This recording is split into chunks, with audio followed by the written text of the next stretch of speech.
बात करने वाले हैं हम मैथमेटिक्स के क्लास 10th के टॉपिक के बारे में। और काफ़ी इंपॉर्टेंट टॉपिक है, सीबीएसई के एग्जाम में लगभग इससे रिलेटेड क्वेश्चन पूछा ही जाता है। ठीक है, ये बेसिक क्वेश्चन है। इसके बाद जो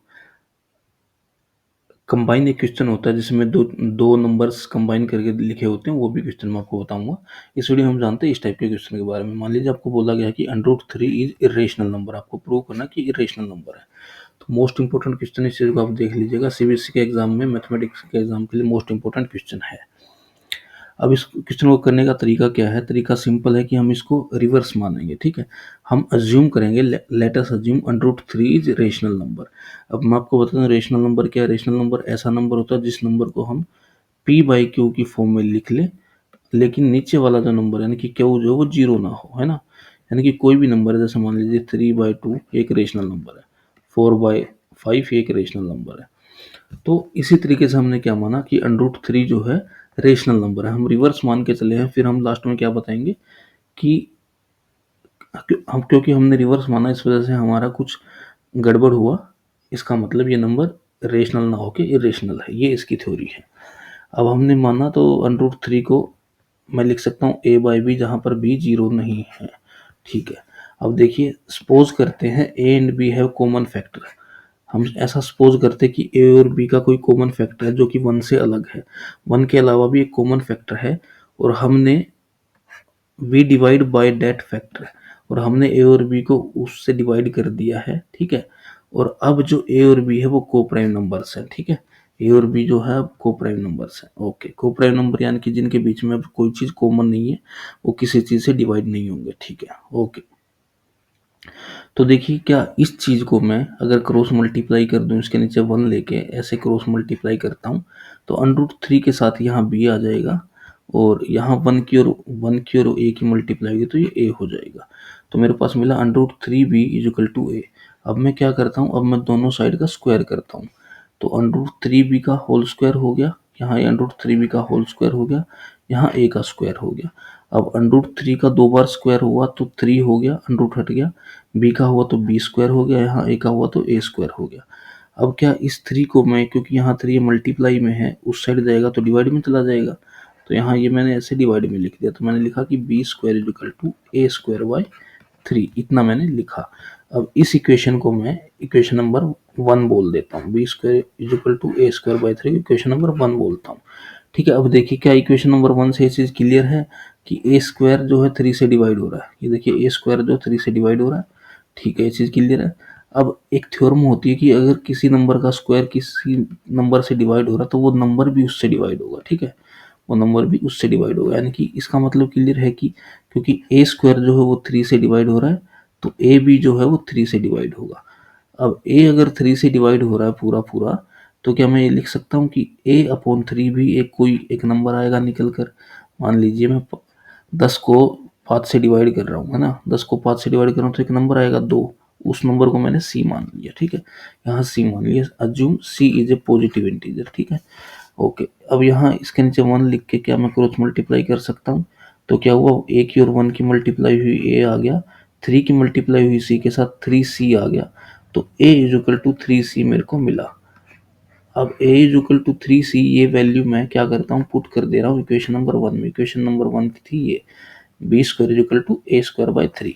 तो क्या होगा, यहाँ b² था, b² की जगह b², a²/3 था, तो a² की जगह मैंने क्या लिखा, 3c रख दिया। यहाँ मैंने 3c रख दिया, तो इसका होल स्क्वायर हुआ तो 3 का स्क्वायर हो गया 9, c का स्क्वायर हुआ c², और ये नीचे 3 है।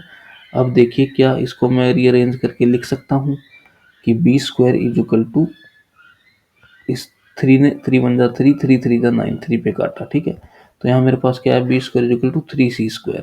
अब क्या ये जो 3 यहाँ मल्टीप्लाई में है उस साइड जाएगा तो डिवाइड में चला जाएगा, तो क्या हो जाएगा, b²/3 = c। अब देखिए, अब क्योंकि b²/3 = c आ रहा है, तो इसका मतलब क्या है, इसका मतलब है कि b² जो है पूरा पूरा 3 से डिवाइड हो रहा है। अब b² अगर 3 से डिवाइड होगा तो b भी 3 से डिवाइड होगा, तो b भी 3 से डिवाइड होगा। अब यहाँ से क्या हो गया कि a जो है ऊपर से हमने पता लगाया था a भी 3 से डिवाइड हो रहा है, यहाँ b भी 3 से डिवाइड होगा। लेकिन हमने क्या अज्यूम किया था, हमने अज्यूम किया था कि ए और बी के बीच में 1 के अलावा अब कोई कॉमन फैक्टर नहीं बचा हुआ, क्योंकि ए और बी हमने को प्राइम अज्यूम कर लिए थे आफ्टर डिवीजन। ये हमने लिखा था, ये देखिए ये हमने इस लाइन में लिखा है। यहाँ जो हमने अज्यूम किया था कि suppose a and b have common factor other than 1, we have divided that a and b from that factor and assume a and b are now coprime number. Coprime number यानी कि जिनके बीच में कोई common number नहीं है कि जिससे वो डिवाइड होते हैं दोनों। तो but we have already assume a and b are coprime, हमने अज्यूम किया था ए और बी को प्राइम है, लेकिन ये तो गलत हो गई अजम्पशन। ये अजम्पशन गलत क्यों हुई? क्योंकि √3 जो है वो रेशनल नंबर है ही नहीं, ठीक है, वो रेशनल नंबर नहीं है, इसलिए वो √3 क्या है, √3 इरेशनल नंबर है, इरेशनल नंबर। बस ये इस तरीके से आपको क्वेश्चन करना है, हैंस प्रूव। एक बार दोबारा मैं मोटा मोटा रफ आपको बता देता हूँ आपको क्या करना है। जो भी नंबर आपको दिया, मान लीजिए यहाँ √3 दिया, ठीक है, इसको क्या मानेंगे आप, इसको रिवर्स मान लेंगे। √3 हमको हम रेशनल नंबर मानते हैं, ए और बाई बी मैंने लिख लिया, ठीक है। अब इसके बाद क्या होगा, देखिए मैं ये मानता हूँ कि ए और बी में 1 के अलावा एक कोई कॉमन फैक्टर था, ठीक है, एक कॉमन फैक्टर था, कॉमन फैक्टर हमने उससे डिवाइड कर लिया है, ठीक है। अब ए और बी जो है को प्राइम नंबर, यानी कि अब इनके बीच में कोई भी कॉमन फैक्टर नहीं रहा है, ऐसा हमने एज्यूम कर लिया। ये 2 लाइन आपको लिखनी है। अब यहाँ से इसके नीचे 1 लेके मैं क्रॉस मल्टीप्लाई कर सकता हूँ, क्या आएगा, √3b इक्वल टू ए, दोनों साइड का स्क्वायर किया तो यहाँ 3 हो गया, यहाँ बी स्क्वायर हो गया, यहाँ हो गया ए स्क्वायर, 3 को उस साइड भेजा तो ए स्क्वायर बाय 3। अब यहाँ से मैं क्या लिख सकता हूँ, मेरे को पता है कि ए स्क्वायर जो है 3 से डिवाइड हो रहा है, इसका मतलब ए भी 3 से डिवाइड होगा, ठीक है। पहली बात आ गई कि ए जो है डिवाइड हो रहा है 3 से, पहली बात आ गई, ठीक है। अब ये इक्वेशन नंबर 1 दे दिया, ठीक है। अब क्या करते हैं, अब ए जब अगर 3 से डिवाइड हो रहा है तो ए को 3 से डिवाइड करते हैं, मानते हैं एक नंबर आता है सी, ठीक है। अब ए की वैल्यू यहाँ से मैं निकाल सकता हूँ 3c, और दोनों साइड का स्क्वायर करूँगा तो a square equal to 9c square. अब ये ए की वैल्यू यहाँ रख दे रहा हूँ, तो यहाँ से क्या आ गया, b square equal to 9c square upon 3। अब 3 ने 9 को काटा 3 पे, यहाँ से क्या आ गया, b square equal to 3c square, और ये जो 3 है यहाँ डिवाइड में जाएगा तो क्या हो जाएगा, ये हो जाएगा b square by 3 is equal to c. अब यहाँ से क्या हुआ, यहाँ से हमें पता लगा कि बी स्क्वायर जो है वो 3 से डिवाइड हो रहा है। अब थ्योरम क्या बोलती है कि बी स्क्वायर अगर 3 से डिवाइड तो बी भी डिवाइड होगा।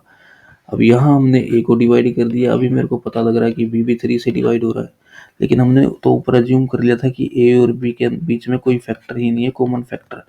इसका मतलब क्या है कि हमने जो अज्यूम करा वो अजम्पशन ही हमारा गलत था, कि हमने इसको इरेशनल नंबर ना मान के रेशनल माना था, इसलिए ये चीज़ प्रूव हो गई कि इरेशनल नंबर है, ना कि रेशनल नंबर।